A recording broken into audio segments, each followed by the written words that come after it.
नमस्कार, मी सर्वांना स्वागत करतो हवामान अपडेट या आपल्या यूट्यूब चॅनलमध्ये. मी हवामान अभ्यासक नेता जाधव आणि आपण पाहणार आहोत 17 एप्रिलचा महाराष्ट्राचा हवामान अंदाज.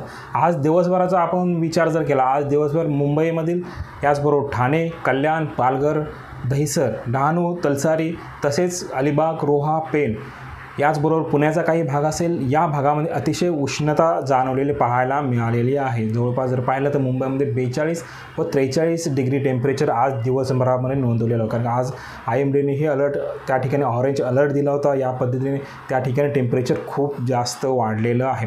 तर या टेम्परेचर वाढीमुळे मुंबईकरांना याचा नाहक त्रास आपल्याला गरमीच्या स्वरूपात या पाहायला मिळालेला आहे. येणाऱ्या 24 तासामध्ये ही टेम्परेचरमध्ये सातत्याने वाढ होण्याची शक्यता आहे. उद्याही या भागामध्ये कदाचित 42 ते 43 डिग्री सेल्सिअस तापमानाची नोंद होऊ शकते. जर आज दिवसभराचा तापमानाचा विचार जर केला तर 41.7, याचबरोबर अमरावती 30.0, तसेच बुलढाणा 40.0, तर याचबरोबर ब्रह्मपुरी आणि चंद्रपूर या ठिकाणी 39 व 40 डिग्री तापमानाची नोंद झालेली आहे. याचबरोबर गोंदिया, नागपूर 39.2, तसेच वर्धा, वाशिम आणि यवतमाळ या तिन्ही विभागामध्ये 40 डिग्री टेम्परेचर नोंदवलेलं आहे. याचबरोबर मराठवाड्याचा विचार जर केला तर मराठवाड्यामध्ये औरंगाबादमध्ये 40.5, याचबरोबर बीडमध्ये 42.1 डिग्री टेम्परेचर नोंद केली. याचबरोबर नांदेडमध्ये 40.6 डिग्री एवढ्या तापमानाची नोंद झालेली आहे. याच उदगीरमध्ये 39.3.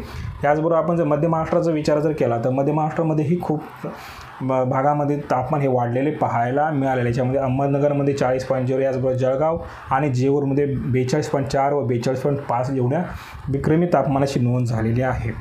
तसेच कोल्हापूरमध्ये 39.7, महाबळेश्वर 33.1, याचबरोबर मालेगाव 42.6, नाशिक 40.7, तसेच पुणे 40.7 आणि सांगली, सातारा 41 व 40.3 एवढ्या तापमानाची नोंद झालेली आहे. तसेच सोलापूरमध्ये 41.7 एवढ्या तापमानाची नोंद झाली. येणाऱ्या 24 तास अजून यामध्ये इन्क्रीज होण्याची दाट शक्यता आहे. याचबरोबर मुंबई आणि कोकणचा विचार जर केला तर अलिबागमध्ये 38.8, याचबरोबर डहाणूमध्ये 36.2, तसेच हरणाईमध्ये 33 आणि मुंबई कुलाबामध्ये 35.2 एवढ्या तापमानाची नोंद झालेली आहे.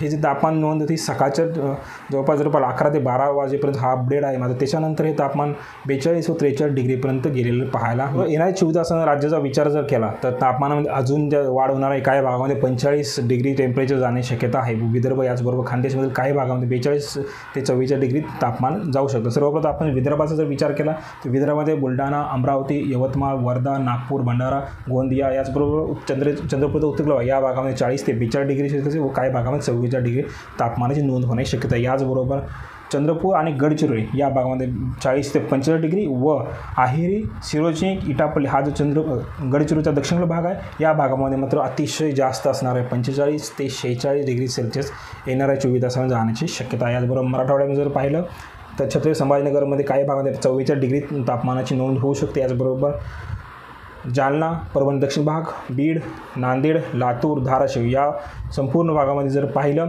तर 40 ते 42 डिग्री तापमानाची शक्यता आहे. याचबरोबर हिंगोली, कळमनुरी हा जो भाग आहे या भागामध्ये 38 ते 40 डिग्री तापमानाची नोंद होऊ शकते. याचबरोबर आपण जर खानदेशचा जर विचार जर केला तर खानदेशमध्येही तापमान येणाऱ्या 24 तासामध्ये जास्त वाढण्याची शक्यता आहे. याच्यामध्ये नंदुरबार, धुळे आणि जळगाव या भागामध्ये 42 ते 45 डिग्री तापमानाची नोंद होऊ शकते. तसेच नाशिकचा विचार जर केला तर नाशिकमध्ये 40 ते 42 डिग्री तापमानाची नोंद होण्याची शक्यता आहे. याचबरोबर आपण जर कोकणचा जर विचार जर केला तर सह्याद्रीकडचा जो भाग आहे या भागामध्ये 38 ते 40 डिग्री सेल्सिअस राहण्याची शक्यता. याचबरोबर सांगली, कोल्हापूर, सातारा तसेच छत्रपती अहमदनगर या भागातून जर पाहिलं तर 38 ते 40 व काही भागामध्ये 40 ते 42 डिग्री तापमानाची नोंद होण्याची शक्यता. याचबरोबर मुंबई, ठाणे, उपनगर, पनवेल, कल्याण या भागामध्येही उद्या 40 ते 42 डिग्री तापमानाची शक्यता आहे. तसेच संपूर्ण कोकण किनारपट्टीचा विचार जर केला तर संपूर्ण कोकण किनारपट्टीमध्ये काही भागामध्ये 34 ते 36 व काही भागामध्ये 36 ते 38 डिग्री सेल्सिअस एवढ्या तापमानाची नोंद होण्याची शक्यता आहे. याचबरोबर हवामानाच्या अंदाजानुसार जर आपण पाहिलं तर ठाणे, मुंबई, कल्याण याचबरोबर रायगड आणि रत्नागिरी, सिंधुदुर्ग संपूर्ण कोकण किनारपट्टीमध्ये हीट वेव्ह त्या ठिकाणी डिक्लेअर केलेला आहे. या ठिकाणी येलो अलर्ट जारी केलेला आहे. तसेच पुणे, सातारा, सांगली, सोलापूर, धाराशिव याचबरोबर लातूर या भागामध्ये गडगडाचे पावसाची 1-2 ठिकाणी शक्यता हवामान खात्याने व्यक्त केली आहे. याचबरोबर कोल्हापूरमध्ये 1-2 ठिकाणी आयसोलेटेड प्लेसेसवरती गडगडाट होण्याची शक्यता आहे. याचबरोबर अहमदनगर, परभणी, नांदेड आणि हिंगोली या भागामध्ये 1-2 ठिकाणी आयसोलेटेड प्लेसेसवरती हलक्या स्वरूपाच्या पावसाची शक्यता आहे व त्या ठिकाणी काही भागामध्ये गडगडाटी होण्याची शक्यता आहे. हे होतं उद्याचं हवामान अपडेट. जर आतापर्यंत हवामान अपडेट या यूट्यूब चॅनल सबस्क्राईब केलं नसेल कृपया सबस्क्राईब करा, बेल आयकॉन नक्की क्लिक करा. धन्यवाद.